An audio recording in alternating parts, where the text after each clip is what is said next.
Bueno, ya vamos a ir a la entrevista. Obviamente quiero decirle a mucha gente que nos está escribiendo y nos está diciendo que obviamente también Haití se ha declarado en alerta roja. Y todo Cuba, el país y Cuba, está claro, en alerta roja. Aquí tengo una fotografía sacada hace algunos instantes justamente de Haití, y bajo esta fotografía dice: por el paso del ciclón Irma en Haití se ha declarado la alerta roja en todo el país, que aún obviamente no se ha recuperado de los devastadores efectos del huracán Matthew de 2016. 2 hombres y un niño junto a una casa de la ciudad del Cabo Haitiano en la costa norte de Haití. Este jueves esta fotografía fue de AFP, subida hace muy pocos minutos. Obviamente también allí están esperando la llegada. La isla dominicana de Haití tiene hacia el lado oeste, digamos, a Dominicana, y es donde iba a recibir primero el impacto del huracán, luego Haití, y después el trayecto incluía a Turcán Caicos, y luego viene Cuba, obviamente, más con el avance de las horas, que Cuba también está muy preparada para este tipo de eventos. Exactamente. Bueno, y nosotros vamos a hablar de una situación traumática para nuestro país, obviamente no de estos efectos devastadores de la naturaleza, pero sí de efectos realmente muy duros que hasta el día de hoy siguen siendo el recuerdo de muchos. Y hablamos de la crisis económica de los años 2002 y 2003, en donde Uruguay vivió esa dramática corrida bancaria que, bueno, derivó en lo que luego fue una brutal crisis de endeudamiento. Al borde del abismo, que era la portada de este libro que ustedes estaban viendo recién en imagen, de Carlos Steneri, se ha reeditado a 15 años de aquel acontecimiento durísimo, tremendo para muchísimos uruguayos. Carlos, es un placer realmente recibirlo aquí en La Mañana de Arriba. Muchas gracias por recibirme. ¿Tiene que ver solamente la fecha, el hecho de que estemos a 15 años,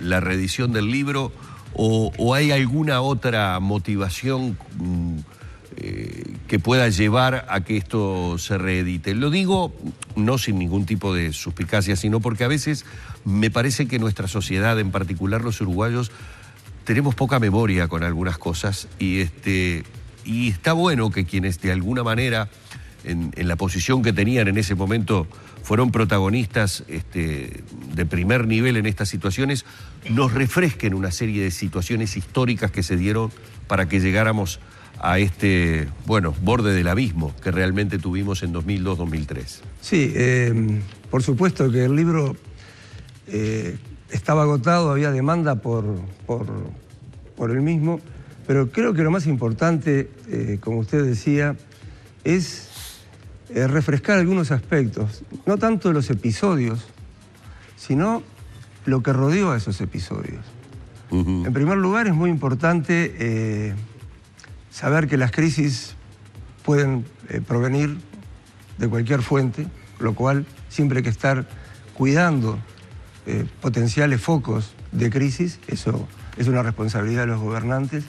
Segundo lugar, es que cuando la crisis ocurre, se explaya con una velocidad vertiginosa, y resolverlo implica tomar decisiones. Muchas veces decisiones que hay que hacerlas sobre la marcha, porque no hay libretos específicos, sino principios generales de cómo resolverlas. Y en eso los liderazgos son importantes, los liderazgos políticos son importantes. Son importantes en esos liderazgos tratar de hacer lo que es necesario hacer sin medir los costos políticos. Los costos políticos, digamos, de corto plazo en cuanto a un resultado electoral, o buscar un atajo. Usted está hablando con nombre y apellido, Jorge Valle. Bueno, Jorge Valle era el presidente en aquel momento, pero no olvidemos que, a lo cual iba, de que se podía haber tomado algún tipo de atajo, y nosotros vemos en la región países que tomaron atajos y que después pagaron consecuencias muy, muy altas. El atajo era el default. El atajo era el default, o haber hecho algún tipo de manejo con la crisis bancaria. No nos podemos olvidar que la crisis bancaria implicó una reestructura profunda del sistema bancario, donde se quebraron 4 bancos, se consolidó el sistema. lo cual tuvo problemas sobre el empleo bancario, tuvo efectos sobre la masa de depositantes, pero era lo que había que hacer para consolidar el sistema y cauterizar esos problemas.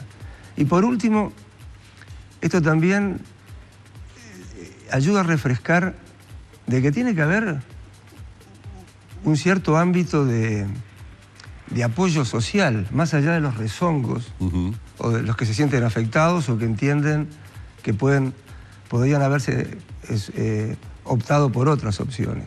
Es decir, esos tres elementos me parece a mí que son esenciales para tenerlos en cuenta, nunca olvidarlos, porque uno nunca desearía que se repitiera un evento como el que tuvimos 15 años atrás, pero yo creo que es necesario que para que los países, cuando enfrentan dificultades, se dé esa especie de tríade de hechos que ayudan a resolver situaciones. Mientras usted hablaba de esto, estábamos compartiendo imágenes históricas, pero desde la República Argentina, ¿no? Para aquellos que tal vez no puedan entender sobre la incidencia que tuvo la situación de Argentina en nuestra crisis, ¿cómo la explicaríamos y qué diferencias tenemos hoy, si las hay, frente a una situación similar que pueda darse en el vecino país? Perfecto. Bueno, hoy las condiciones no están dadas porque han cambiado los hechos, han cambiado las regulaciones, pero supongamos que con un nivel de déficit fiscal menor que el que tenemos ahora, sin problemas en el mercado cambiario, en un lapso de 90 días empiezan una masa muy importante de ahorristas a retirar sus depósitos de los bancos sin que hubiera razón, salvo que esos ahorristas pertenecían o residían en otro país donde había una crisis bancaria, donde los depósitos que tenían en Uruguay era su única fuente de liquidez. Bueno, eso es, para todos los que estábamos, para toda la sociedad, fue un hecho inédito, nuevo, no tan solo nuevo para el país, sino donde en muy pocas oportunidades uno lo observa en la historia económica del mundo. Hay un caso, a los países nórdicos, a Suecia en particular, le ocurrió algo similar cuando implosiona la Unión Soviética. Es decir, había una cantidad de países de su área donde había depósitos de no residentes en Suecia que, viendo lo que ocurría con la Unión Soviética y sus satélites, se asustaron, empezaron a retirar los depósitos de la banca de Suecia y le generaron una crisis similar a la nuestra. ¿Y con los argentinos qué fue? ¿El anuncio de un posible corralito? Bueno, en los argentinos pasó, ya el corralito estaba. Cuando el corralito en Argentina es de fines del año 2001. Claro, pero hubo un anuncio de probable corralito en Uruguay. Bueno. Ahí se genera la corrida. Claro, si usted es argentino, dice, bueno, ¿por qué en Argentina sí y en Uruguay no? Y si tengo mi dinero en Uruguay, por las dudas, lo retiro y lo pongo en el colchón. Y en segundo lugar, había gente que necesitaba liquidez para poder vivir en el día a día. Claro. Entonces, era un caso, bueno, eso fue generando un efecto cascada, donde empezó a desnudar realidades o ciertas fragilidades de nuestro sistema financiero, que ya las veníamos trayendo de tiempo atrás, pero que no eran debilidades, pero no eran cuestiones estructurales que implicaran una destrucción instantánea del sistema. Y eso a su vez después contagió a los residentes, a nosotros. Es decir, bueno, si se la llevan los argentinos, ¿por qué la dejan yo? Y capaz que yo llego último a la cola y no hay más dinero. Por algo será, exactamente. Y en eso, a su vez, el país, cuando va a pedir asesoramiento y recursos a la comunidad internacional, se encuentra en absoluta soledad. Es decir, no había apoyo. Y bueno, y ahí es donde empieza el libro como relato a poner en relieve lo que son el papel de los liderazgos, de la toma de decisiones y de una sociedad que en situaciones extremas tiene que acompañar. Lo peor es lo peor. Por lo tanto, hay que tratar de lograr una situación del menor mal. y no Claro. más mal para ver si sacar un rédito político. Porque podría haber sido un estallido social de características. Podía haber sido un estallido social, podía haber sido un estallido político, podía haber caído el gobierno. Sí. Y uno dice, bueno, el gobierno cayó cuando hubo elecciones, le dijeron, bueno, hasta acá usted llegó, viene el siguiente. Es decir, la sociedad tuvo un grado de madurez para hacer esa transición, cosa que no ocurrió En la Argentina, en claramente. Argentina. Claramente. En una semana hubieron 4 o 5 presidentes. Yo no sé el grado de madurez de nuestro pueblo en determinado momento, pero si sucediera hoy con lo alarmistas que son las redes sociales. Yo recuerdo que en aquel momento era el boca a boca el que decía que se venía gente, que los saqueos, que no sé qué, y la cosa quedó prácticamente en la nada. Hoy con las redes sociales sería más difícil contener a la sociedad frente a una situación así. Bueno, ahí hay un tema de que la información o la desinformación se esparce de manera instantánea, pero yo quiero de alguna manera ser optimista. Estoy en este país, tengo hijos, tengo nietos. Es decir, si en algún momento se pudo y hubo ciertas reservas morales, para decirlo de alguna manera, o sociales, bueno, eso es un activo que la sociedad tuvo, que se debe preservar y que no se debe de destruir. Es decir, se puede debatir, se pueden tener puntos de vista diferentes, pero hasta un cierto límite. Después, creo que hay una base que debemos preservar, sobre todo en un país pequeño, una comunidad pequeña, donde todos nos conocemos y donde los errores se pagan con costos altísimos. Carlos, ¿y qué papel tuvo usted específicamente durante la crisis y en esas horas clave donde fue necesario tomar decisiones? Porque usted en ese momento estaba en Estados Unidos. Sí. Era el canal directo de las decisiones políticas que se tomaban. Bueno, yo no diría que el canal político, era uno de los participantes de un grupo muy pequeño. Exacto, porque estaba usted, Achugarri, Isaac Alfi. Alfi como, ahí va. Antes de que asumiera Achugarri, el ministro Bención, que también soportó una situación extrema. Es decir, él estaba sentado en la silla eléctrica. Es decir, todo el voltaje de la crisis, de todo lo que iba sucediendo, pasaba por la silla del ministro Bención, que incinera en esa situación a cualquier ministro. Es decir, vamos a poner las cosas... Bueno, en mi caso, yo era el agente financiero de Uruguay, en Estados Unidos. Usted estaba en Washington. Vivía en Washington, y cuando ocurre la crisis, bueno, empezamos las gestiones primero con tratar de recapitalizar el Banco Comercial, que había tenido una estafa en enero, lo cual llegamos a una solución, una especie de parche para ir corriendo la arruga y ganando tiempo. Después, cuando la situación se fue poniendo más complicada, mis gestiones eran ante el Fondo Monetario Internacional para tratar de obtener apoyo técnico y monetario, lo cual fue infructuoso. Y cuando vimos que ese camino no caminaba, en acuerdo con el ministro Bención, fui a golpear la puerta donde era el último recurso disponible, que era el Departamento del Tesoro de Estados Unidos. Y eso culmina en una gestión que nos posibilitó tener un préstamo puente de 1.500 millones de dólares, con lo cual teníamos la seguridad que la reestructura que era necesaria hacer del sistema financiero se podía financiar. Porque el tema no es reestructurar, levantar el feriado bancario y al otro día tener 5 cuadras de gente que viene a buscar el dinero. Porque la contrapartida automática de eso es decir, bueno, hacemos un corralito.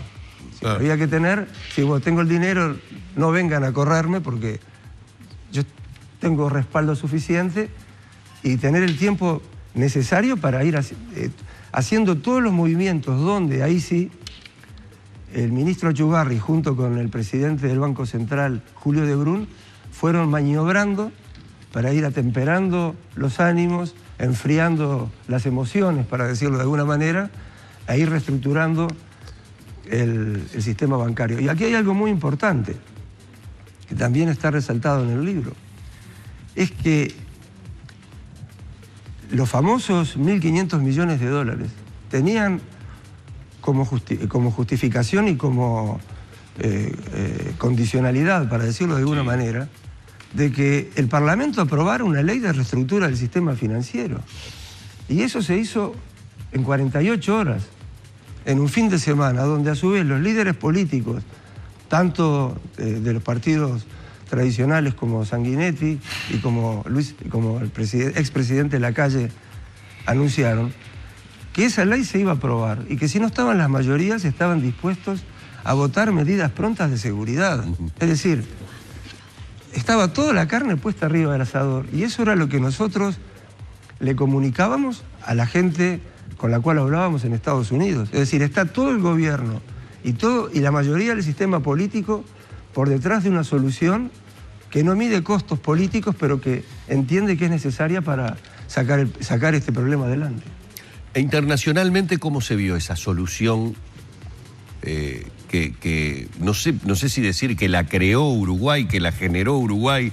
¿Cómo se puede denominar la solución a la que se arriba? Yo diría que, para ponerla en términos futbolísticos, fue una solución a la uruguaya. No había antecedentes, es decir, no todos los países van a golpear al Ministerio de Economía de otro país cuando el Fondo Monetario no responde. Y el Ministerio de Economía de otro país no todos los días abre la puerta. Por supuesto. Para prestar 1.500 millones de dólares, ¿no? Eso en primer lugar. En segundo término, yo le voy a comentar, le voy a hacer dos comentarios. El primero respecto a la resolución de la crisis.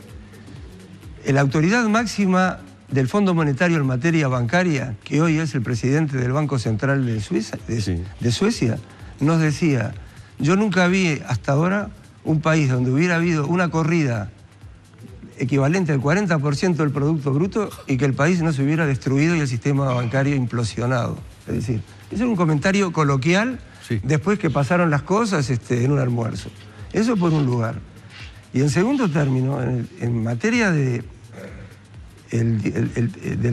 la resolución de la deuda, el caso de Uruguay hoy sigue siendo un punto de estudio y una referencia. Fue la primera vez que se hizo una reestructura de deuda en un acuerdo entre partes, entre acreedores y deudores, donde el Fondo Monetario hasta casi el final era renuente y después se subió al carro porque decía, bueno, si los acreedores quieren darle una ayuda al país y el país muestra que está haciendo lo necesario para generarle la confianza a los acreedores, ¿quiénes somos nosotros para oponernos? Por lo tanto, por ejemplo, en el caso de la crisis de la deuda griega, en sus comienzos, ahora ya está en otra etapa, el caso de Uruguay fue considerado como un ejemplo. Hubo otros países como República Dominicana, pocos años después que Uruguay tuvo su episodio de deuda, que usaron un calco de lo que se utilizó como mecanismo. Por tanto, yo creo que por estas cosas y por las que dijimos previamente, el libro tiene su validez y para el que esté interesado refrescar, no una historia de terror, pero por lo menos una salida original de la cual el país creo que se puede sentir satisfecho. A 15 años entonces de aquellos sucesos de 2002, de 2003, aquí está Al borde del abismo. Hemos estado hablando con Carlos Steneri, su autor, que en su condición de representante financiero de Uruguay en Washington vivió de primerísima mano estos sucesos. Muchísimas gracias por su visita esta mañana. Muchas gracias a ustedes. Gracias. Cerramos por aquí la entrevista junto a Carlos Steneri.